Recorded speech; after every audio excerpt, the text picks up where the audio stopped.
yeroo baay'ee namni kan inni waaqayyoon barbaaduuf isa kan fooniif waaqayyoon barbaada. Gooftaan immoo dhibee foon keessan irraa jalqaba sinii kurra lubbuuf hafuura keessan miidhuu sana hiika gooftaan jalqaba.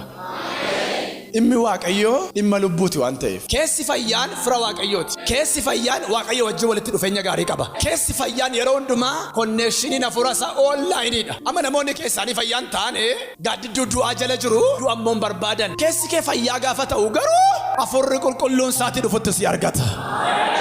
Ba'aan foon keerra jiru guddaa fakkaatu. Ba'aan foon keerra jiru salphaasa ta'u. Ba'aan foon keerra jiru rakkisaasa ta'u. Waan sitti hima kan gooftaan dadhabee riifeer godhe amma irraatti hin jiru. የነገስታት ሁሉ ንጉስ ሞቲ ሞቶታ the king of king wanti hundu isa jala jira malee isaa'ol injiru. Afurri kee fayyaa gaafa ta'u keessa keetu boqonnaa qaba. Afurri fayyaan fooniif boqonnaa fida. Afurri fayyaan lubbuuf boqonnaa fida. Kanatti jetteeffannoo gooftaa jala ta'uu dandeessu gaafa afurri kee maal ta'uudha? Fayyaa ta'uudha. Arraa jalqabee sittanaasaa dhukkubbii waggaa darbee namaan miidhamtee namni si miidhe keessi kee dhukkube peenii keessa kee jiru sana dhukkuba fuuraa sanarraa si fayyiseera humna dhiiga walichaatiin. Nama simbira jiruun keessa fayyaa qabaadhu jedhaani. Keessi fayyaan mana isaaf nagaa kenna. Keessi fayyaan biiroo isaaf nagaa kenna. Keessi fayyaan ollaa isaaf nagaa kenna. Keessi fayyaan maatii isaaf illee nagaa kenna. Kanaaf afurri namaa fayyaa yoo ta'e jedha Salamoon yeroo dhukkubaatti maal godhaa? Nama irkisa. Abidda bobba'aa ulfaataatu dhufe sirra ga'a. Rakkina ulfaataa dhufe sirra ga'a. Keessi kee fayyaa gaafa ta'u rakkinni kun mana barumsaa waaqayyooti malee keessatti naftu jabaadhu keessaa baataa siin jedha. Keessi kee immoo fayyaa gaafa hin taane waaqayyo irratti si kakaasa, si gungumsiisa, abdii si buusa. Keessi kee dhukkubsataa gaafa ta'u. Kanaaf Yesuus Kiristoos gaafa gara namaa dhufu jaamaa kee hin banaan jedhu, naafa kee hin diriirsaan jedhu, cubbuun kee si dhiifameera jedha. Dhiifamuun cubbuu hafuura fayyisa. Dhiifamuun cubbuu lubbuu fayyisa. Fakkeenya 4:18 karaan nama qajeelaa akka bakkalcha barii ol ba'aa bula. Warri keessi isaanii fayyaa qabu, warri afurri fayyaa qabu, warri keessi isaanii qajeelaa ta'e karaan jireenya isaanii abjuun isaanii maal ta'a bula? Ol ba'aa itti dabalaa bula. Keessi kee fayyaa gaafa ta'u jireenyi kee nagaa qaba. Fayyaan inni jedhaa jiru isa coggaarraan fayyaa sakaleen fayyaa miti inni dubbataa jiru. የመንፈሳዊ ጤንነት ነው እየተናገርኩ ያለ ጤናማ መንፈስ afurri kee fayyaa gaafa ta'u foon kee illee maal ta'a? Fayyaa ta'a. Afurri kee fayyaa gaafa ta'u gammachuun kee irraafaa ta'a. Arraa kaasee sirrattan dubbadha. Namni afurri isaa fayyaa ta'u waaqayyo wajjin fira ta'a, horman ta'u. Saa'ol guyyaa afurri isaa badee kaasee waaqayyo wajjin gargar cabuutu dhufe. Jaamummaa ijaatetti dhufe. Namni kaleessa waaqayyo taasa'u ijji isaa jaamnaan gara ikira dubbiftuu dhaqe. Inaaffaatutti galee. Wanti inni jireenya keetti galee jireenya kee balleessaa jiru si keessaa buqqiseera ganama kanaa kaase. Afura fayyaa qabaachuudhaaf maal gochuu qabna? Tokko qalbii diddiirrachuu qabna. Nu karaa Kiristoos Yesuus qulqulloota mudaa hin qabnedha. Gooftaa alatti immoo cubbamaan nu fakkaate hin jiru. Foon uffannee jirra. Nama afuraati malee nu afura miti. Kan foon uffatee jiru cubbamaadha. Qorichi cubbuu immoo dhiiga Yesuusi. Qalbii diddiirrannaan shaaworii afuraati. Namni gaafa shaaworii galu xurii isa bakkee miiccata. Namni gaafa qalbii diddiirratu immoo xurii isa keessaa maal godhaa? Miiccata. Qalbii diddiirrannaan hamala miti. Namoonni tokko hamala qalbii diddiirrannaa qabu malee jireenya qalbii diddiirrannaa hin qaban. Waaqayyo keessa miiccame barbaada. Bakkee keenya gaafa miiccannu wayyaa qulqulluu gaafa uffannu akkuma nutti tolu keessa keenya gaafa miiccannu immoo waaqayyo waaqarraa itti tola. Namni qalbii diddiirratu yeroo hundumaa fira waaqayyooti. Namni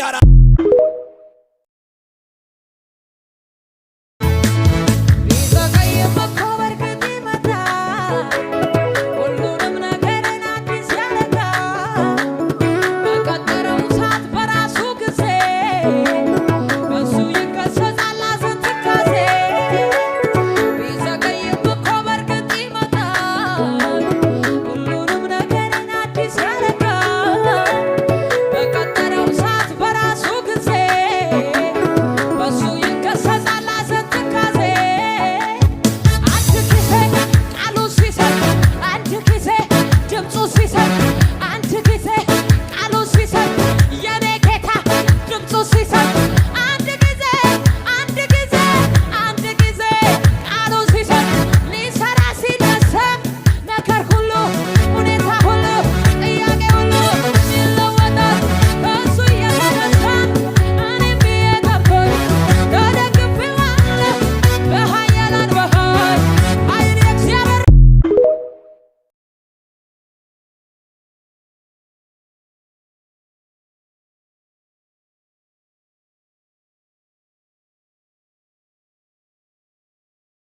ወንጌል ወደ ኢትዮጵያ እንዴት እንደመጣ ነው። መጽሐፍ ቅዱሳችሁን አውጡና ሐዋርያት ሥራ ምዕራፍ 8 ቁጥር 26 ላይ አድርጉት።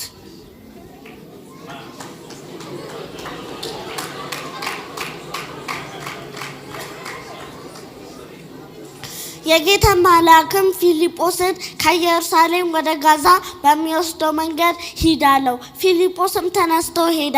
እነሆ ህንደኬ የተባለች የኢትዮጵያ ንግሥት ዋና አለቃ በሀብቷና በገንዘቧ ስልጣን ያለው አንድ ኢትዮጵያዊ ሰው ለእግዚአብሔር ሊሰግድ ወደ ኢየሩሳሌም መጥቶ ነበረ። ምክንያቱም በዘመኑ የእግዚአብሔር ብቸኛው ቤተ መቅደስ በኢየሩሳሌም ነው የሚገኘው። ታዲያ ያ ሰው አምልኮን ጨርሶ ሀገሩ ወደ ኢትዮጵያ ሲመለስ ይዞት የነበረውን የነቢዩን ኢሳያስ መጽሐፍ ያነብ ነበረ። በዚያ አጋጣሚ ጥንት የነበሩ ኢትዮጵያውያን የማንበብ ልምድ ነበራቸው። በዚያ ጊዜ ነበር መንፈስ ቅዱስ መጥቶ ፊልጶስን ወደ ሰረገላው ቅረብ ያለው። ግን ያ ሰው ያነባል፣ ግን የሚያነበው ስለምን እንደሆነ አያውቅም። ፊልጶስም ሮጦ ወደ ሰረገላው መጣ። ስለማን ነው የምታነበው ብሎ ጠየቀው። የሚያስረዳኝ ሳይኖር እንዴት አውቀዋለሁ አለው። እባክህ ስለዚህ ታሪክ የምታውቀውን ያህል አስረዳኝ ብሎት በሰረገላው ላይ እንዲቀመጥ በታላቅ ትህትና ለመነው። ፊልጶስ እዚህ ጋር እንድታውቁ የምፈልገው ኢትዮጵያን የሚታወቁት በትህትና ነው። ፊልጶስም እሺ ብሎ ወደ ሰረገላው ወጣ። ከነቢዩ ኢሳያስ መጽሐፍ ጀምሮ ስለ ክርስቶስ ስራ ዓለም ሕዝብ ሁሉ ስለከፈለበት ዋጋ፣ ስለመገረፉ፣ ስለመሰቀሉ፣ ስለመሞቱ ደግሞ ከሙታን ስለመነሳቱ አንድም ሳይቀር አስረዳው። በዚያ ጊዜ የኢትዮጵያ ሰው በጣም ተደሰተ። እኔ ምን ላድርግ አለው። ኢየሱስ የእግዚአብሔር ልጅ እና አዳኝ መሆኑን እመን። ኢየሱስ የእግዚአብሔር ልጅ እንደሆነ አምናለሁ አለው። ውሃ ወዳለበት ስፍራ ደረሱ። በዛ ጊዜ የኢትዮጵያ ሰው ተጠመቀ። በጌታ አምኖ አዲስ ፍጥረት ሆነ። ደስ እያለው ወደ ሀገር ወደ ኢትዮጵያ ተመለሰ።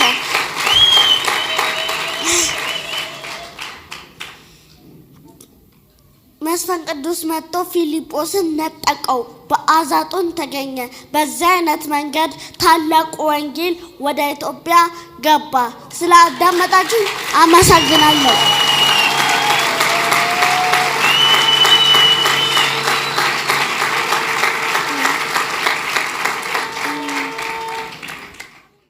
እንኳን ለመድኃኒታችን ለኢየሱስ ክርስቶስ ለልደት በዓል እንኳን አደረሳችሁ። ሰላም ለእናንተ ይሁን። ዛሬ የምነግራችሁ ወንጌል ወደ ኢትዮጵያ እንዴት እንደመጣ ነው። መጽሐፍ ቅዱሳችሁን አውጡና ሐዋርያት ሥራ ምዕራፍ 8 ቁጥር 26 ላይ አድርጉት።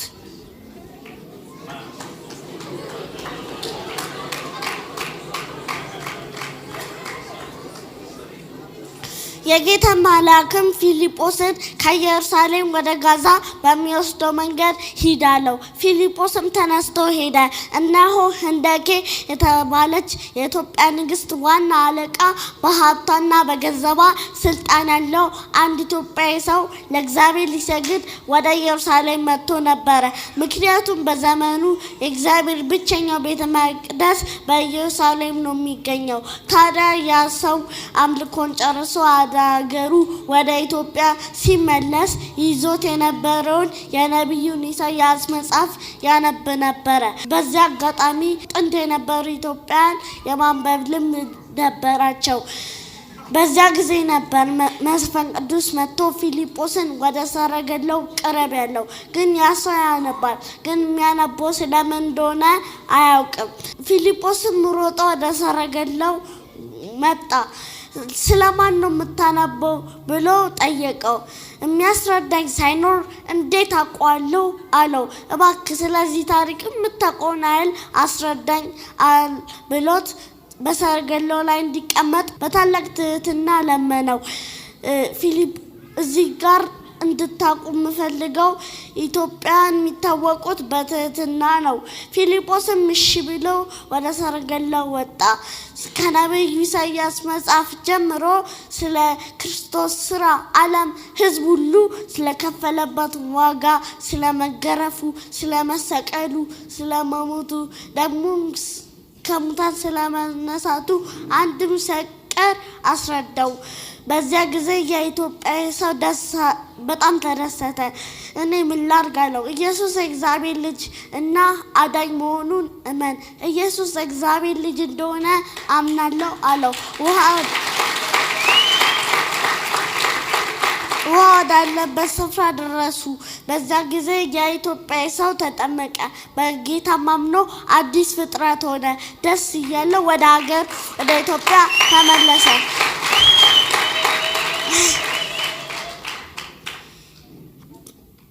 መስፈን ቅዱስ መጥቶ ፊልጶስን ነጠቀው፣ በአዛጦን ተገኘ። በዚህ አይነት መንገድ ታላቁ ወንጌል ወደ ኢትዮጵያ ገባ። ስላዳመጣችሁ አመሰግናለሁ።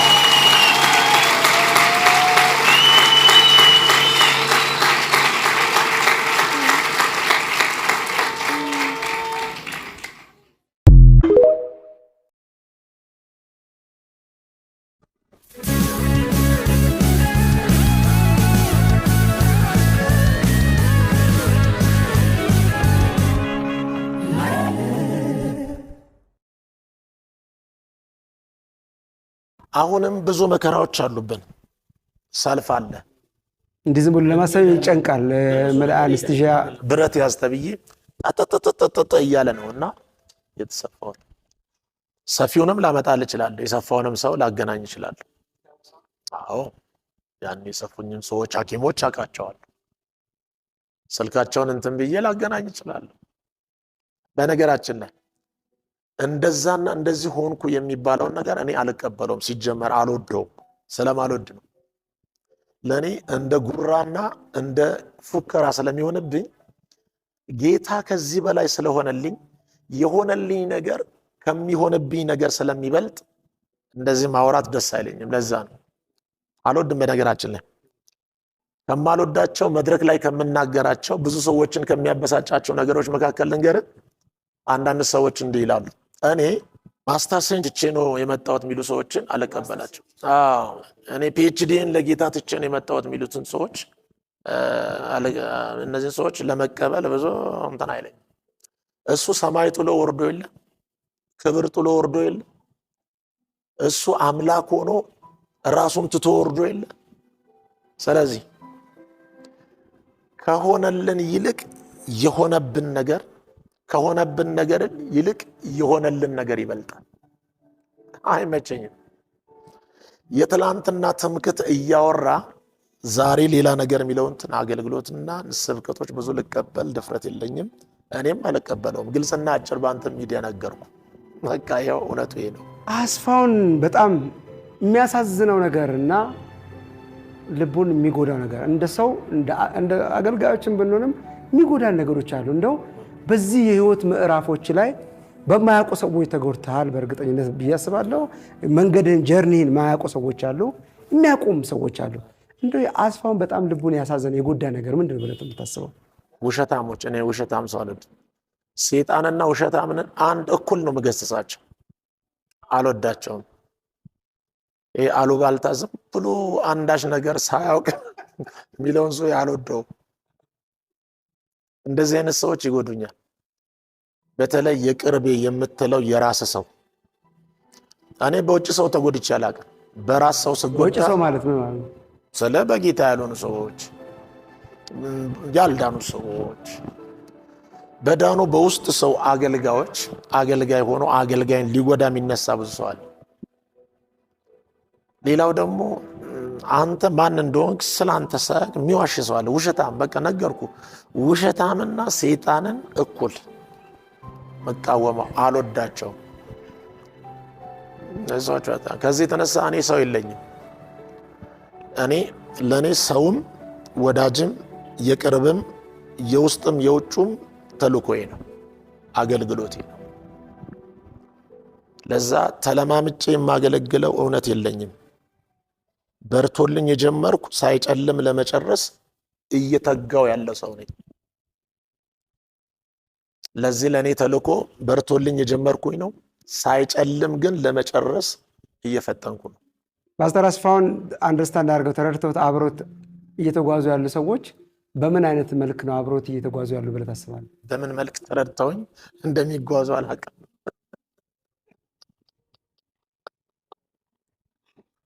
እንዳልከውም ተቆጪ ነው በሚለው ይሁን አፍርቼበታለሁ እንደ ፍሬ አይኬቢ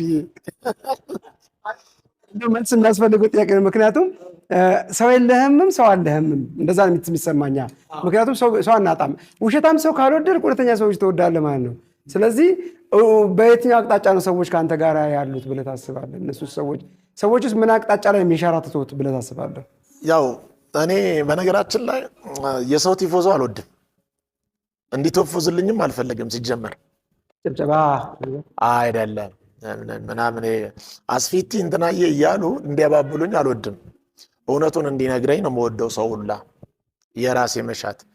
እግዚአብሔርም በዚህ ምድር ላይ ሲያስነሳኛ ሲያነቃኝ የሰውን ደስታ ሳይሆን የእግዚአብሔርን ደስታ እንድፈጽም ነው። ስለዚህ የእግዚአብሔርን ደስታ ለመፈጸም ስነሳ የሚያዝኑ ሰዎች ሊኖሩ ይችላሉ። የማይቀበሉም እኮ ሊኖሩ ሰዎች ሊኖሩ ይችላሉ። የግድ እኔን ተቀበሉኝ የሚል ነገር የለኝም። እኔ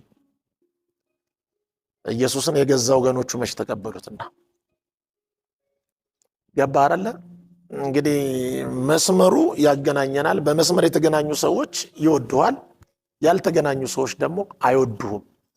ለምን ጠሉኝ ለምን ወደዱኝ የሚል ነገር ግን የለኝም። ፓስተር አስፋው መለሰ መዝሙሮች፣ የመጀመሪያ መዝሙሮች ከባባድ ተጽዕኖ የፈጠሩ ነው፣ በእኔም ጭምር በእኔም ህይወት ጭምር። ሲዲ በመሸጥ ደግሞ ትልቁን ገንዘብ ለመጀመሪያ ጊዜ ያገኘው አንተ ነህ በእኛም መካከል እና በጣም ገንዘብ ሲዲዎች አንዴ ስታወጣ በጣም በብዙ ነው የሚሸጠው ያንተ ሲዲዎች። እንደጋ ደግሞ ስርጭቱም ኃይለኛ ነው፣ በከፍተኛ ነው የሚሸጠው እና እንደዚህ አይነት መዝሙሮችን ትሰራ ነበረ እና እንደው ፋይናንስ አቅጣጫ ላይ ኑሮ አቅጣጫ ላይ ዛሬ ላይ አስፋው እንዴት ነው? ምክንያቱም ምን ውስጥ ነው ያለው? በምን አይነት ኮንዲሽን ነው ያለው አስፋው? ከሚኒስትሪው ላይ በሚኒስትሪውም ይሁን በቤቱም ይሁን እንዴት አይነት ነገር ላይ ነው ያለው? ምን ትነግረኝ እንደው? ምክንያቱም ይሄ አሁን የጓሮ ሀሜቶችን ነው የምነግርህ። በጣም ከፍተኛ ሽያጭ ቢሸጥ የነበረ ነው፣ ቢዝነስ ያለው ሰው ነው ትባላለህ እና እንዴት ነው አኗኗር? የጓሮ ሀሜቴ ምን ብለው ነገሩ? ባለጸጋ እንደው ደስ ይላል። ሳይኬክ እኔና አንተ ሳይኬክ ቤት እኮ እንገናኝ ነበረና ሜክሲኮ ያለችው ሳይኬክ ቤት እንገናኝ ነበረ። በነገራችን ላይ እግዚአብሔር ይባረክ እና ያለፍንባቸው ትልልቅ ነገሮች አሉ፣ አስጨናቂ ነገሮች፣ ለህይወት የማይመቹ።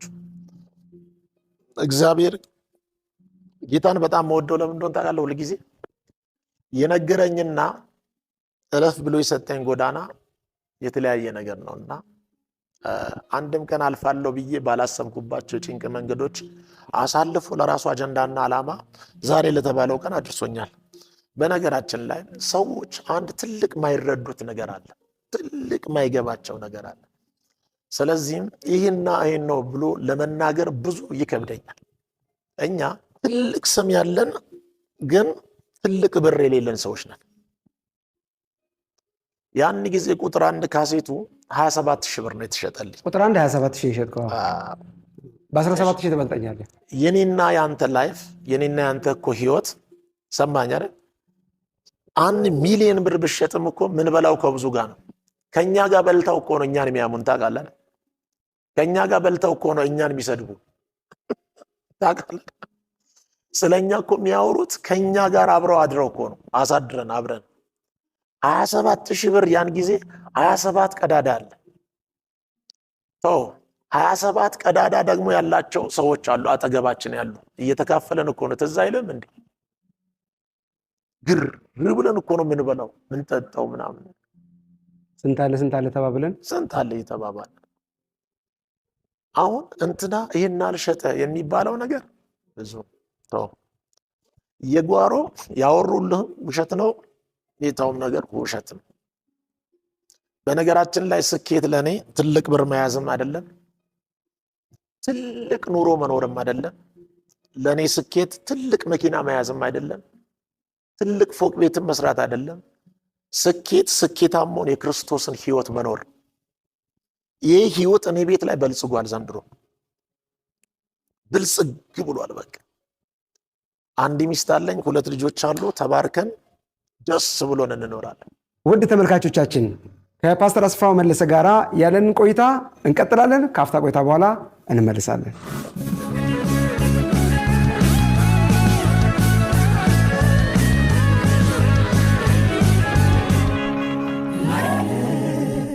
ብዙ ጊዜ በአገልግሎት አቅጣጫ አንዳንድ ሀገር ላይ አገልጋይ ሊጠራ ሲባል እኔ በዚህ በኩል ስለማልፍ እኔ እመጣለሁ የሚሉ ሰዎች አሉና እንደው አንዳንድ ጊዜ እንደዚህ አይነት አገልጋይና በአገልጋይ መካከል ያሉ አገልግሎት በሮችን የመዝጋት በረከትም የመዝጋት እስቲ አስፋውን ሰፖርት እናድርገው ሚኒስትሪውን በአገልግሎት በገንዘብ እሱ እኮ ያለው ሰው ነው እና ያለም የሚመስለው አገልግሎትም ሰፖርት የሚያደርግም ለሚፈልጉ ሰዎች እንደው መልእክት ምንድነው? በዚህ አጋጣሚ እንደው እኔ ሰፖርት ለማድረግ የሚፈልገው ሰውዬ ዘጋም አልዘጋም ሰፖርት የሚያደርገው እኮ ሊባረክ ነው።